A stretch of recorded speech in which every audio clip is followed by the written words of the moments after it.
Firstly, I think that planning is much more important than I ever thought it was. And I've been teaching, well, I've been in my current job for I'm going into my 7th year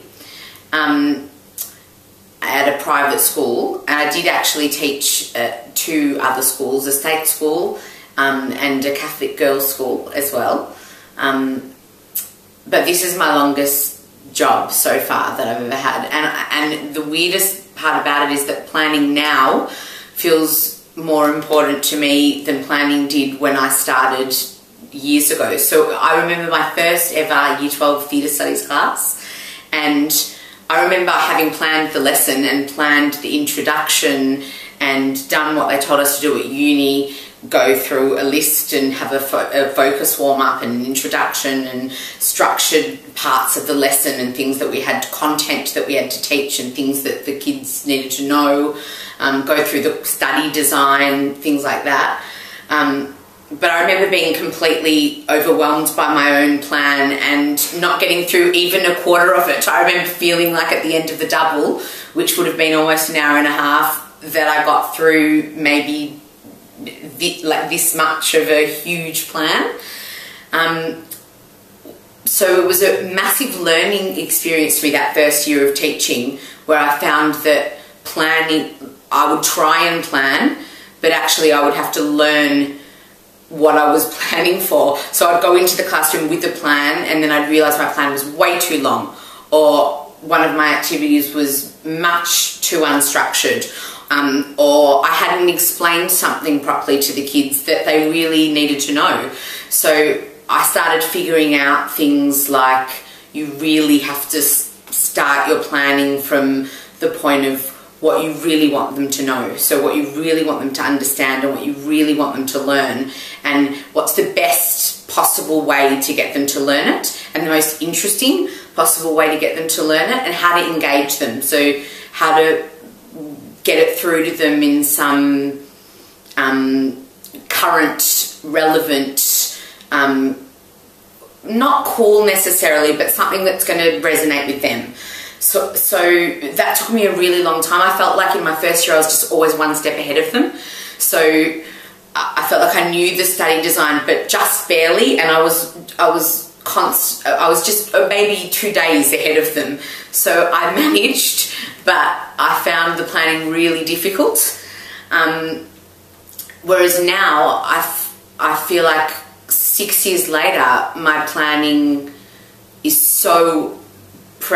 time is so precious to me, and it's so important. I feel like I use so many more resources, and the study design is like gold to me now. I feel like I understand how to read it and use it and take the advice from it, and it sounds a bit cynical, but using the language from the study design helps the kids get their marks and helps them understand what they're striving towards.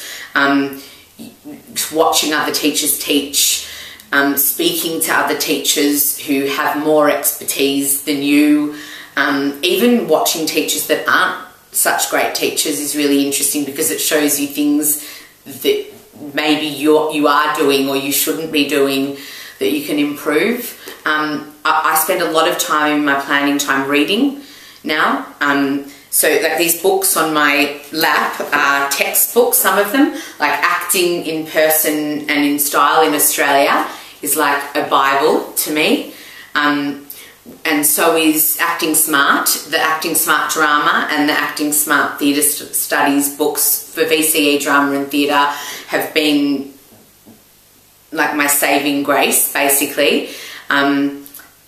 And they literally take you through the course. And if you use those in conjunction with your own beautiful creative ideas and all the other ideas that come from working with kids and from looking up activities on the internet and going to a workshop and going to conferences and being an actor if you've been an actor, or doing any of those sorts of things. I mean, some of the stuff I learnt on the job.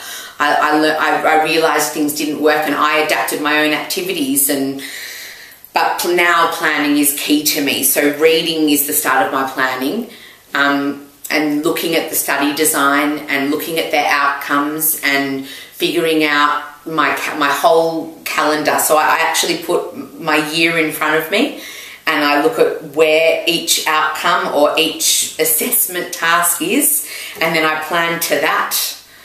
So that's...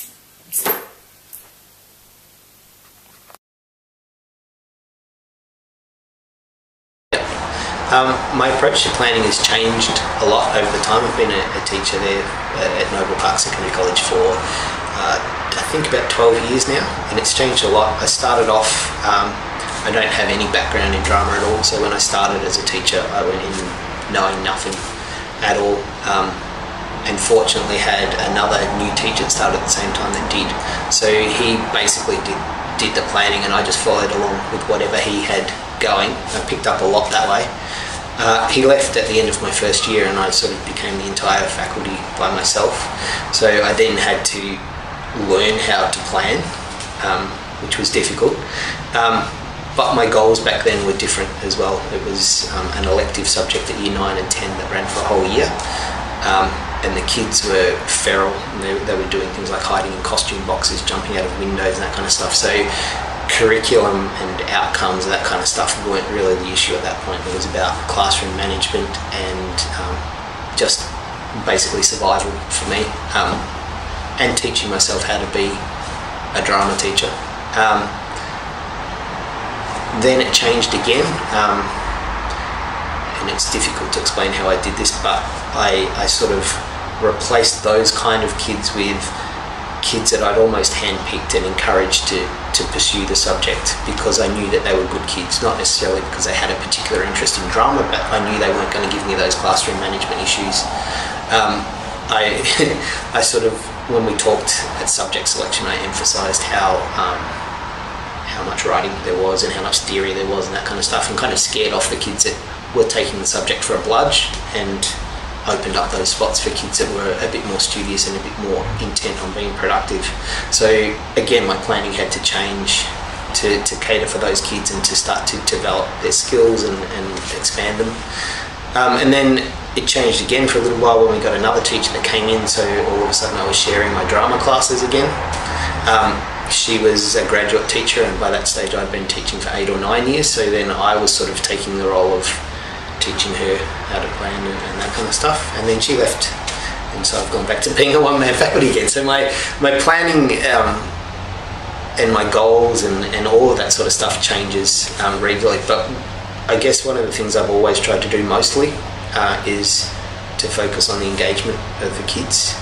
The curriculum and the outcomes has never been a major focus for me, because the kind of kids we have taking drama, they're not really kids that are looking to go on and do it at VCE very often, or beyond that.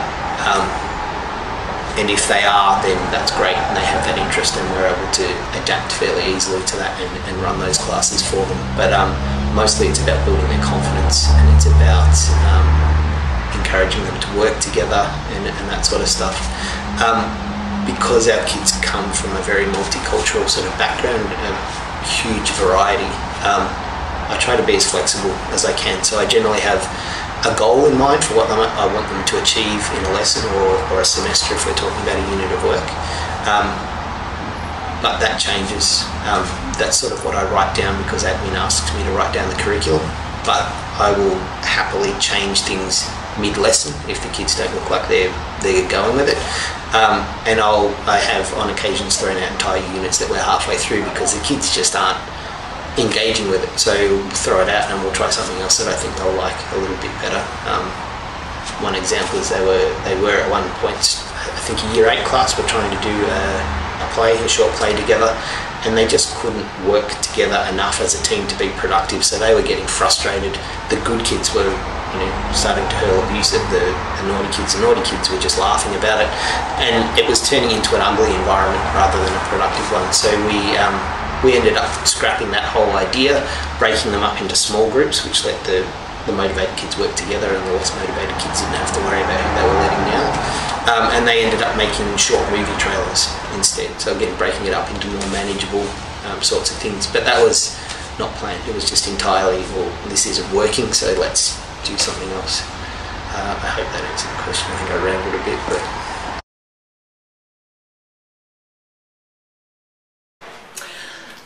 The thing that I do with planning is I make sure I have all of my dates to begin with. So when the school has their exam period, and if the exam period is essential, so if all the Year 7s have to do an exam, and their sport days and public holidays and all of those things. And I do that because I work backwards. If I'm going to get my kids to do a performance, I need to know when that performance date is, so then I can figure out when we have to start actually rehearsing or writing that performance.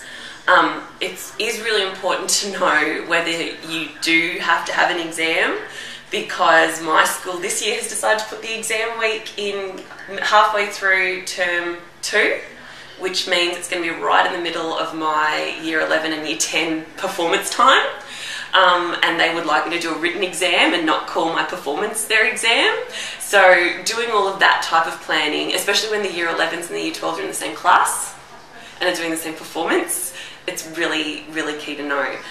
I'm very, very, very organised. In fact, I think I might be weirdly organised, because people at my school go, whoa, you're organised.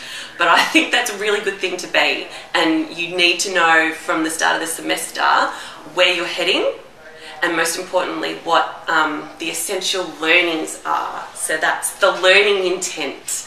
My school, when I first started 2 years ago at that school, brought in that every teacher had to have their learning intent written on the board for every lesson, and what the success criteria of that would be. And the new teachers, myself included, were among the very few who actually knew what the hell they were talking about, because we did learning intents with our lesson plans at uni. So that is, as I'm sure Rachel has already done, the learning in drama, the learning about drama, and the learning through drama.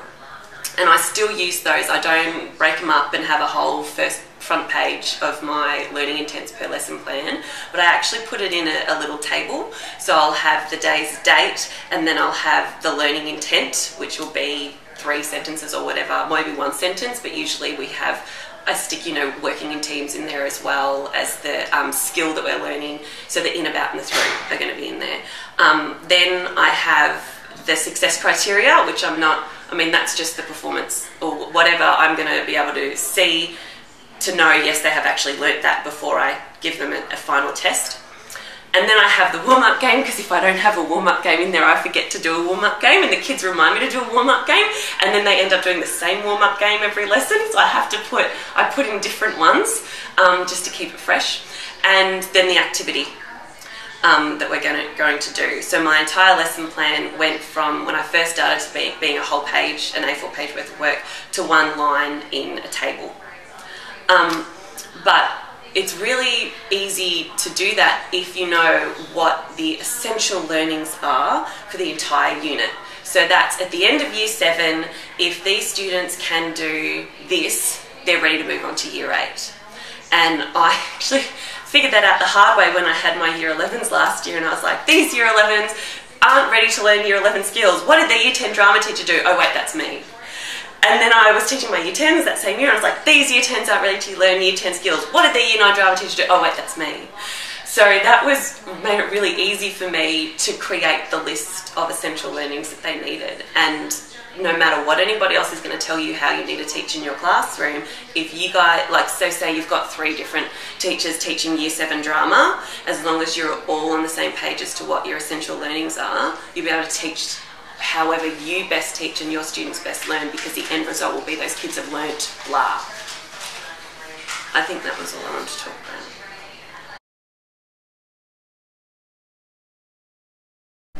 So in terms of assessment, I probably start with just really trying to work out what do I want for them to be able to do and what do I want for them to know at the end of the unit. But I think that philosophy underpins every lesson that you plan within each unit. So it is that assessment is really at the heart of your planning, your teaching. Not for assessment, but assessment drives what it is that we do.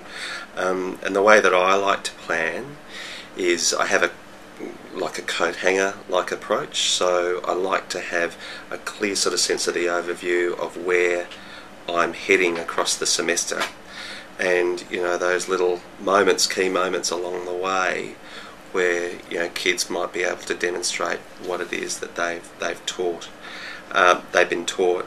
And I had in my early years of teaching, someone said to me, I use the 6-step lesson plan today, which is the 6 steps from the door to the front of the classroom, and that was as in depth as what his planning was. It sort of shocked me a bit, because I'd come from university where I'd sort of, you know, micro planned every single lesson, and what I think I've realised over time is that that there is some credence in the 6-step lesson plan, but it goes back. There's been a long run up to the 6 steps, because you've got that overarching plan that you have, but more that you're equipped with knowledge of the kids and what they're capable of, what they've achieved last lesson.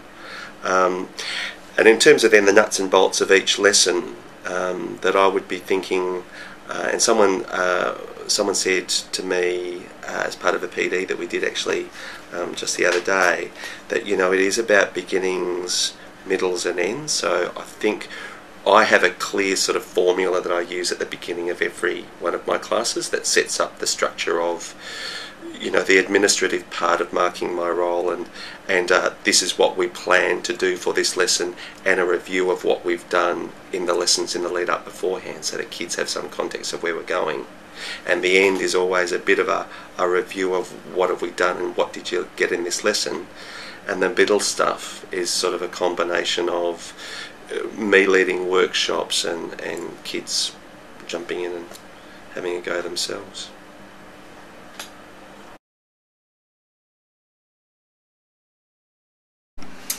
So at the beginning of when I first started teaching, and I guess I still plan this way, I think about big picture and then drill down from there. So I'll think about what are the outcomes, what do I want them to be able to do, what do I want the students to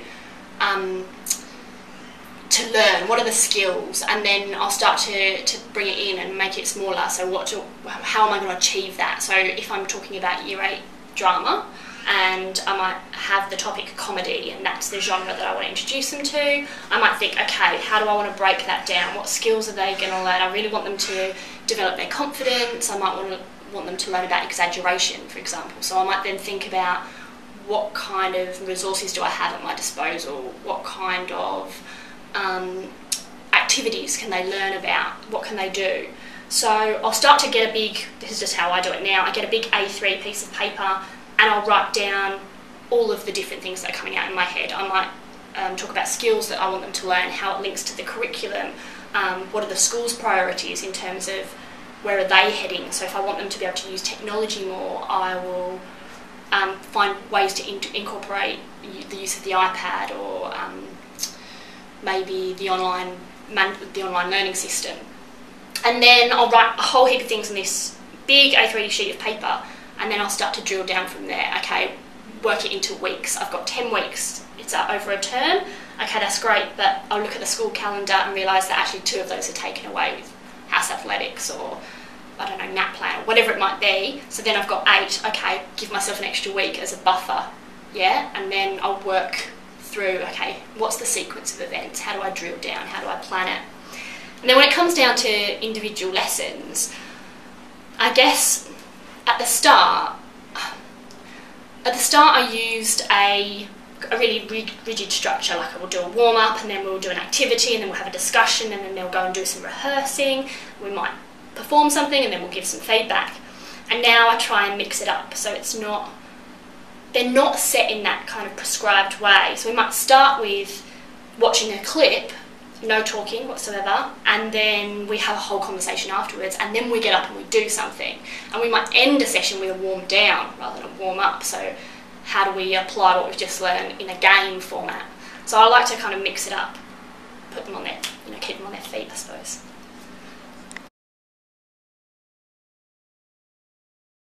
About that process. Okay, I teach predominantly senior classes in 10, 11 and 12. This year I'm teaching Year 7, and I like to teach at both ends of the school to build the department. I have been told I'm a little bit scary, so I tend, in fact, the principal of my school calls me the White Witch of Narnia. So we all both on the same page, but the point is I teach each year level slightly differently. I come from a base of VCE, Theatre Studies. I get reasonable grades with it. So everything starts from the Unit 3 and 4 curriculum and works down the school. And I don't say that condescendingly. How do I come up with the assessment? I've been teaching this for a very long time in a variety of different schools with a variety of different economic backgrounds, both private girls' schools and co-ed schools and disadvantaged co-ed schools. I tend to teach with energy. If I had to say, how do I prepare? I energise on my way to school. I don't do warm-ups or, breathing exercises. I know exactly who I've got first period. I actually have a timetable in my class and I visualise my students. I think I have a cult of personality. I work off who I've got, what the needs of the class is. Now last year I had a really academic group of Year 12s.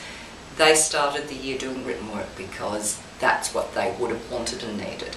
This year I have what I call the footy team, and I get a large number of boys. Actually, statistically, I get the largest number of boys in a co-ed school consistently in the state, from what I gather. Taking the subject seriously, by Year 10 they know it's not a soft option, but we always will do something physical because that's how they want to start the year.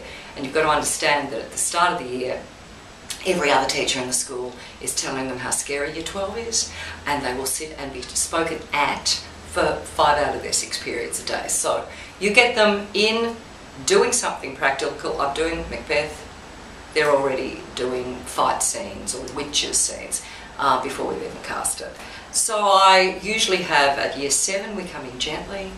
We come in and do icebreakers. We just do really calm, gentle things because I think, having been a mother of a Year 7 whose head was spinning, I teach in a monstrously large school. I get lost in it. Poor Year 7's in some sort of time warp. So I start from a place of welfare before I even go into my curriculum. Sometimes we can lose sight of, it's week 1, I've got to do icebreakers. It's week 2, now I start on Greek theatre. And although we have a really comprehensive syllabus at each year level, completely documented, we have e-books for each class, so the kids can download that and they see a consistency for the semester. I try and read where the kids are before I even go into anything in particular.